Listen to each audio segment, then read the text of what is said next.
যে দেখো তোমাদের কালকে যে আলমারির গল্প করলাম, তো সেই আলমারির অবস্থা এমনি সব সাজানো গোছানোই আছে, কিন্তু কি বলতো মানে একটা জিনিস নিতে গেলে না আর একটা জিনিস পড়ে যায়।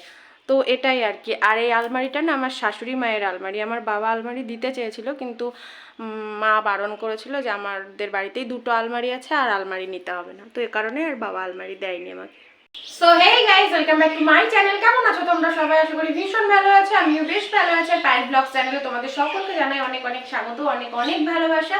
তো ভিডিওটা এখন থেকে স্টার্ট করছি, আর মাথা আঁচড়াতেই ভিডিওটা স্টার্ট করে দিলাম আর কি। নিচে যাবো, স্নান করব, তার আগে হচ্ছে উঠোন টুঠোন আছে তো ওগুলো ঝাড়টা দেবো, আর এগুলোই করে আর কি স্নান করে নেবো। আর আজকে এক জায়গায় যাওয়ার কথা আছে, যদি যাই তাহলে তো তোমাদের সঙ্গে শেয়ার অবশ্যই করব। তো ছেলেকেও স্নান করিয়ে দেবো, ওকে ঘুম পাড়িয়ে দেবো। এখন বাজে হচ্ছে গিয়ে 10:30 মতন, 12টা 1টা অবধি ঘুমিয়ে নিলে বেশ ওর ঘুমটা হয়ে যাবে। না হলে সন্ধ্যাবেলার দিকে তার মানে তাড়াতাড়ি ঘুমিয়ে যায়, দিয়ে রাত্রের খাবারটা খেতে চায় না, তো এটাই হয়েছে প্রবলেম। তো চলো ভিডিওটা তোমরা স্কিপ না করে কন্টিনিউ দেখতে থাকো।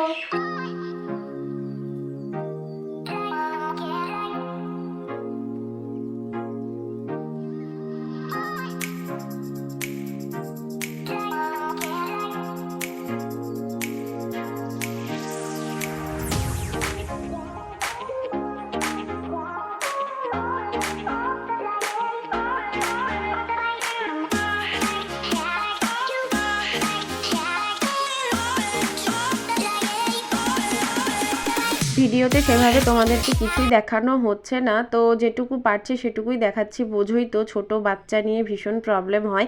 আর এই যে জবা গাছটা দেখছো, এই জবা গাছটাতে না ফুল আসে না, অনেক দিন হলো লাগানো হয়েছে। তো ভাবলাম যে জবা গাছের মাথাগুলো একটু ছেটে দিই, তাহলে হয়তো ফুল আসলেও আসতে পারে। কারণ পাশের আরেকটি গাছ ছিল, তো সেই গাছটিও না প্রচুর লেট হয়েছিল ফুল হতে। তো সে কারণে মা ওই গাছটির আর কি মাথাগুলোকে ছেটে দিয়েছিল। তো আমি ভাবলাম যে তাহলে এটারও দিই, হয়তো ফুল হবে। আর যদি ফুল হয় তোমাদেরকে আমি অবশ্যই শেয়ার করব সেদিন।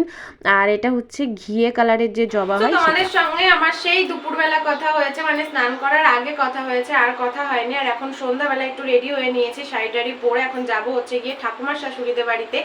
নারায়ণ পুজোর নেমন্তন্ন রয়েছে, মানে দিনের বেলাতে পুজো হয়ে গেছে, এখন হচ্ছে গিয়ে খিচুড়ির নেমন্তন্ন রয়েছে, তো সে কারণে আর কি রেডি হয়ে এখন যাব।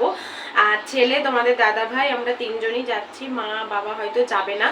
তো আর হ্যাঁ, স্নান করার আগে তোমাদের আমি বলেছিলাম যে আমি একটা জায়গায় যাব, তো সেখানে আমি গেছিলামও, সেটা হচ্ছে আমার ছেলের আধার কার্ড করতে গেছিলাম।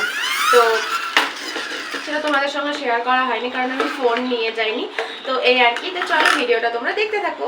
পুজোর যে স্থানটা সেটা তোমাদের সঙ্গে আমি শেয়ার করতে পারলাম না, কারণ এই বাড়িতে আমি প্রথম এসেছিলাম, তো তাই একটু লজ্জা লজ্জা লাগছিলো। আর এই ভিডিওটা আমার ননদ করেছিল, আমি করিনি, কারণ বললামই তো যে লজ্জা লাগছিল। আর এখানে খিচুড়ি প্রসাদ ভীষণ সুন্দর হয়েছিল, খুব ভালো লেগেছে গিয়ে। আর আমার ছেলে তো প্রচণ্ড পরিমাণে দুষ্টুমি করেছে। ওইসব বলিস না বাবা, রাত্রিবেলায় এমনি তো এইসবে ভয় পাইনি। তো খাওয়া দাওয়া হয়ে গেল, এখন যাচ্ছি বাড়ি, বেশি খাওয়া হয়ে গেল। গাইস, কালকে রাত্রিবেলায় খিচুড়ি টিচুড়ি খেয়ে আসার পরে আর কি ছেলে তেমন একটা কিছু খায়নি, তো তারপরে ঘুমিয়ে গেছিলাম। আর আজকে হচ্ছে সকালবেলা, তো ভিডিওটা কালকে শেষও করা হয়নি, তো সে কারণে ভাবলাম এখনই শেষ করা যাক। তো চলো, ভিডিওটা কেমন লাগলো অবশ্যই কিন্তু কমেন্ট করে জানাতে ভুলো না। যদি ভালো লেগে থাকে তো জানোই কি করতে হবে, আর প্রচুর প্রচুর সাবস্ক্রাইব করে আমার পাশে থেকো। তো চলো আজকের মতন টাটা, আবার দেখা হচ্ছে নেক্সট কোনো ব্লগে। টাটা।